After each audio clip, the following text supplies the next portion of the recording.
You've got to watch this.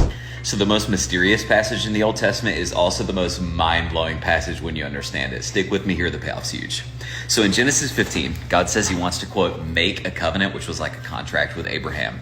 Except in Hebrew, it doesn't say make a covenant, it says cut a covenant. And in order to cut the covenant, he tells Abraham to go get a bunch of innocent animals, slaughter them, and then make an idol out of the bloody pieces. Interesting.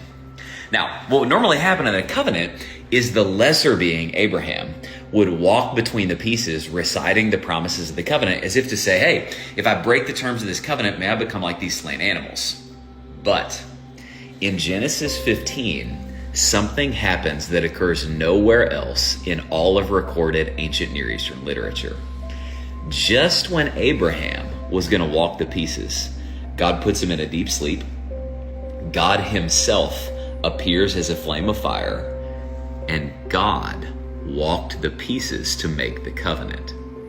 In other words, God was saying, if you break this covenant, I'm going to be torn to pieces.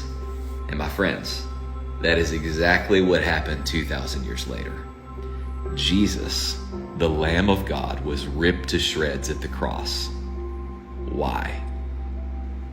We had broken the covenant, but God was walking the pieces.